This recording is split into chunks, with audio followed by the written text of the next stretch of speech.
इस हिसाब से आज जो है पूरा व्याकरण का कंप्लीट करने के बाद ध्यान दीजिएगा। अच्छा, उसमें जितना भी है जो मोस्ट इम्पोर्टेंट है उसको ध्यान में रखना है और इसके बाद शांत हो जाइए। हमारे आज जो है जो टेलीग्राम पे जितना भी चलने वाला है उसको जो है इसी से आज से रिलेटेड जितना प्रश्न होगा वहीं पूछा जाएगा, है ना। ये जो है वहीं पूछा जाएगा और इस पे ध्यान देने वाली बात ये है कि हम लोगों को बस इसी को ध्यान में देना है। थोड़ा मुंह बंद रखिएगा और कंप्लीट जो है इस बात पर ध्यान दीजिएगा। आज जो है पूरा एक एक करके इस पे ध्यान देना है और उसके बाद हम पूरा कंप्लीट करा देंगे। यहाँ ध्यान दीजिएगा, थोड़ा शांत हो जाइए।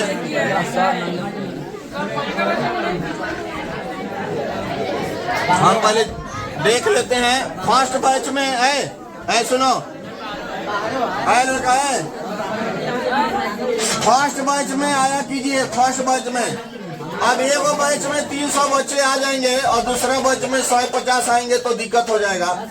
हम चाह रहे हैं कि 3 गो बैच चले और तीनों में बराबर बराबर हो, ठीक है ना। तो इसको ध्यान दीजिएगा और इसके लिए आप लोगों को थोड़ा सा इसे करते हुए हमको खींचते हुए चल जाओ पीछे मैं घूमना, चलो पीछे जाओ धीरे धीरे पढ़ो। तो आज हम ध्यान दीजिएगा।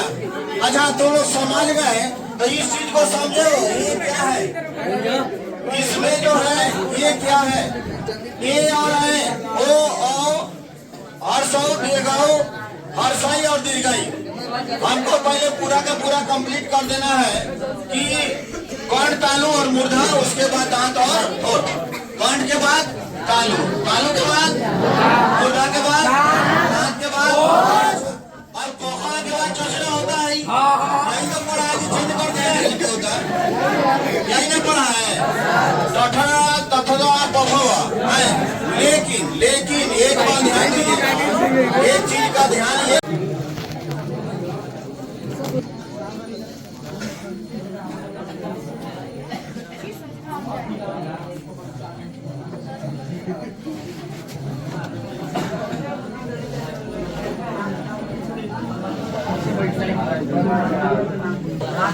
अंतस्थ वर्ण में है, अंतस्थ वर्ण वही 4 गो है।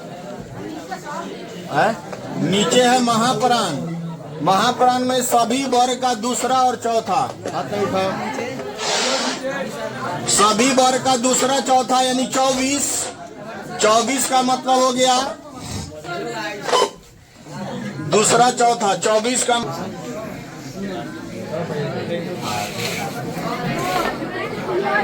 दूसरा चौथा जो है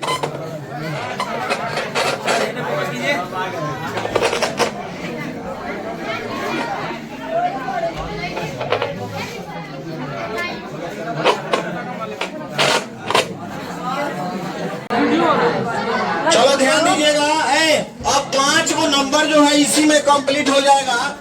हिंदी में वर्णमाला 44 होता है और शुरू से ही बता रहे हैं, सुनो है लड़का, आप इंग्लिश में 26 गो तो लेटर होता है लेकिन हिंदी वर्णमाला में 44 गो लेटर अब कैसे होगा ध्यान दीजिएगा। पहले जो है स्वर जो है 11 हो गए, स्वर 11 है लेकिन 13 गो बचपन से पढ़ते हो उसमें 13 गो, लेकिन अंग को छोड़ दीजिएगा। 13 गो नहीं आपका बच गया 11 गो। प्रश्न में पूछेगा कि स्वर वर्ण की संख्या, स्वर वर्ण की सुनो उससे मतलब नहीं है। स्वर वर्ण की संख्या कितनी है? 13 को मत लिखिएगा, 11 लिखिएगा, जो कि अंग को छोड़ दीजिएगा। अंग को छोड़ करके जो है आपका कै गो? 11 गो। और हम अलग आते हैं, व्यंजन में आ जाएगा 33, लेकिन जो 33 को होगा वो अलग अलग होगा। कौन कौन होगा? तो हम क से म तक अलग छांट दीजिए, क से म तक 25, और इसको बोलते हैं स्पर्श व्यंजन वर्ण। है लड़का, अब प्रश्न में पूछेगा कि स्पर्श व्यंजन वर्ण है कौन? स्पर्श व्यंजन वर्ण है कौन? तो क से लेकर म तक।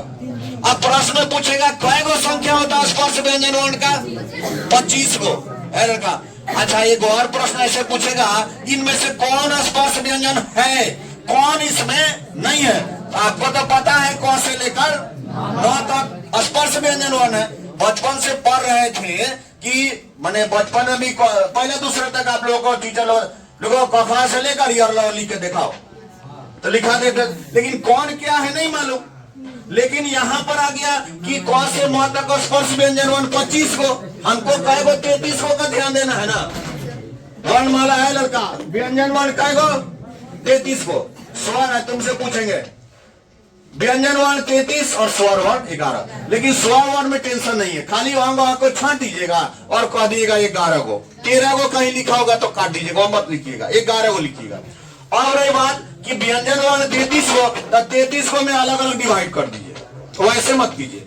33 को अलग क से म तक आपका व्यंजन वर्ण जो है स्पर्श व्यंजन वर्ण, क में का 5, च ट त प, सब में से क्या वो 5 को, 5 को 25 हो गया। इसको क्या बोलते हैं? स्पर्श व्यंजन। प्रश्न पूछ देगा स्पर्श व्यंजन वर्ण कौन है, तो आप बोल दीजिएगा कि ऐसा ऐसा होता है, क से लेकर म तक 25 को स्पर्श व्यंजन वर्ण। अब एक और बात, स्पर्श व्यंजन वर्ण क्यों कहते हैं उसको? क्योंकि कौन तालु मूर्धा दांत ओठ के स्पर्श होने से ये उच्चारण होता है, इसलिए स्पर्श व्यंजन वर्ण कहते हैं। अब आ जाएगा तालाब से तालु से, मूर्धांसा मूर्धा से, दंसा दांत से, सीधे सीधे ट्रिक। तालाब से कदी से, तालु से, मूर्धांसा मूर्धा से, दंसा दांत से। अब रही बात कि अगर पूछ दिया तलाशा को, तलाशा क्यों कहते हैं, तो चूंकि वो तालु से बोला जाता है।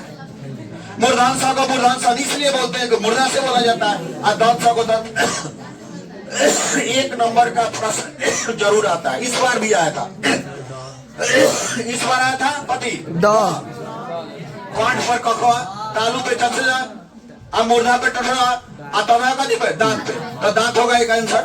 होठ पर कदी पहुआ, एक नंबर आपका पाकिट में नहीं, गड़बड़ाने नहीं करेगा। कौन तालू मूर्धा दांत ओठ अगर याद रखेंगे तो। अब क्या है